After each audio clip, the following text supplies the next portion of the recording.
organization for organized crime and corruption reporting project, which has been funded by the State Department, is in many ways an instrument of U.S. soft power, but it's an investigative journalist outlet. Has a new report out about the Noboa family's ties to the Balkan mafia. The Noboa family controls Ecuador today. Daniel Noboa, he's the president, born in Miami, U.S. citizen, billionaire, and his family owns Noboa Shipping Company. And he has been the director of the shipping company. And this shipping company keeps getting rung up for sending bananas through the Noboa family's Bonita fruit company, packed with cocaine, to Europe through routes that are overseen by the Balkan Mafia. Ecuador is also the largest drug export center to the United States, according to the United Nations Office of Drugs and Crime. Meanwhile, Venezuela is only responsible for like 5% of drug transit. But Kristi Noem, the DHS secretary, was just in Ecuador to meet with Daniel Noboa and to campaign for a referendum to bring U.S. military bases back to Ecuador. This had been banned under the constitution ushered in by the exiled president, Rafael Correa. They lost that vote. It was resoundingly rejected by the Ecuadorian public. But you can see why Noboa is valuable to the U.S. He's friendly with Marco Rubio. Rubio has held him up as this great partner in the war on drugs. But it's really not about drugs. It's about geostrategic interests. And here you have someone who has replaced ended the legacy of the social democrat Rafael Correa, and is supporting U.S. military bases on Ecuadorian soil, will do anything the U.S. wants. And even as Ecuador plunges into one of the most dangerous countries in the world and a center of narco trafficking, where cartels have destabilized large parts of the country, the U.S. values Noboa as a strategic and military partner. In Mexico, under Vicente Fox, and then Felipe Calderon, who is the author of Plan Merida, which was a U.S. military directed plan to supposedly fight drugs in Mexico. Mexico's top cop, like the head of their version of the FBI, was named Genaro Garcia Luna. He's now in a U.S. federal prison for life for his role in a deep and long-standing conspiracy with the Sinaloa cartel to ship drugs into the United States.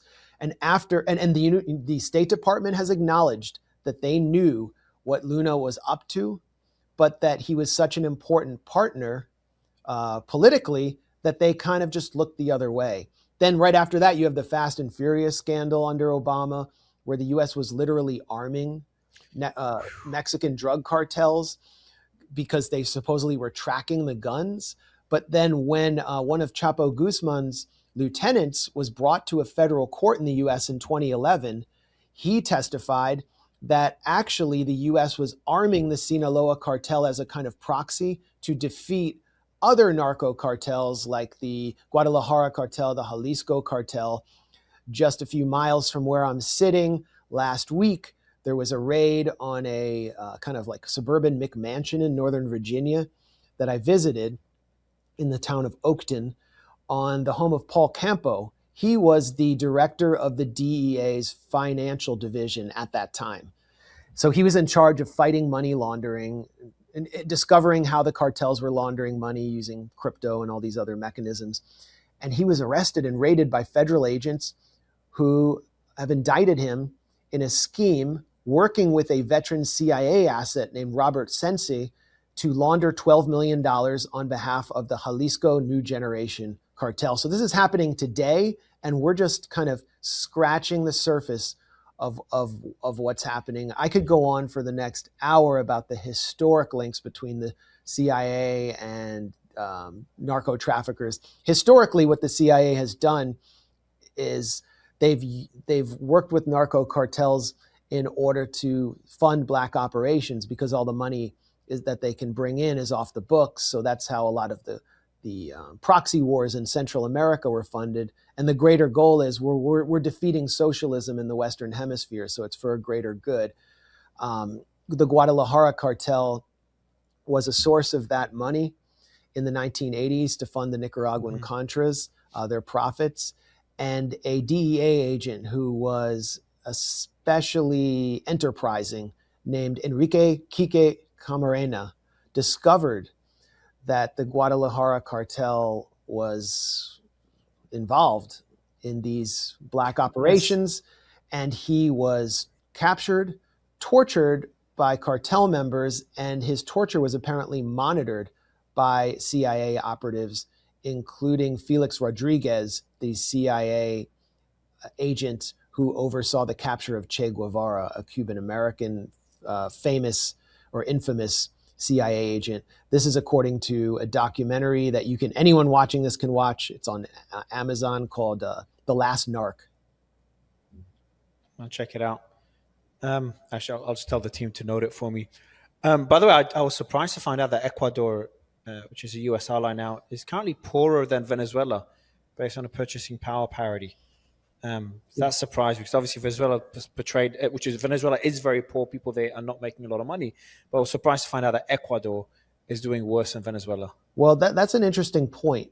Venezuela has been experiencing fairly high levels of growth for the last 4 years. It's coming out despite the sanctions. It's coming out of a period of contraction.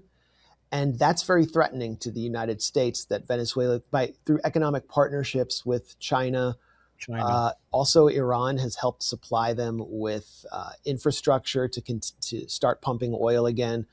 What about Russia? Russia's got deep partnerships in the Orinoco Belt, which is the oil-rich region of Venezuela. Lukoil, Rosneft, they have contracts, so they're active there. And the United States doesn't want to see a country in its own hemisphere come out of sanctions and begin to demonstrate that actually you can be politically independent. Ecuador was one of the safest countries in the Western Hemisphere under Correa. It is now one of the most dangerous places in the world and is host to several of the world's most dangerous cities. Guayaquil is now popularly referred to as Guayaquil because of its high homicide rate. We saw the same phenomenon in Honduras after a U.S. coup backed by Hillary Clinton under Obama removed a fairly popular center-left president, Manuel Zelaya, and installed kind of a pro-U.S. de facto military dictatorship with stolen elections. And the final president of that regime or that era was Juan Orlando Hernandez, who was basically transforming his country through the institutionalization of the cartels into a federal, or integration of the cartels into the Federal Republic, into one of the most unsafe places in the Western Hemisphere. San Pedro Sula, I mean, that city was one of the most dangerous cities, and also had massive migration. So we saw these caravans come out of Honduras, of poor, desperate people during the Juan Orlando period, and it fueled a lot of anti-immigrant sentiment in the U.S. I mean, it's just not comfortable for working class Americans to see these large caravans of poor people coming north seeking jobs. And I think that helped actually fuel the rise and return of Donald Trump. And we haven't even talked about the Venezuelan migrants and the Venezuelan gang situation, but that's another factor here in this whole regime change scenario. It's fascinating. The West loves to criticize Russia for their interventionism in their, region of influence. And seeing what the US has done in Latin America is just incomparable to what Russia's done in their orbit. And obviously China's done very little in their orbit beyond Taiwan and Hong Kong. So it's I was also researching the Panama coup to kind of compare it to what's happening now in Venezuela. That's another coup. And that's a crazy story as well. So the leader there, the president, was a CIA asset that went rogue, and that led to a coup as well, which is just insane to imagine.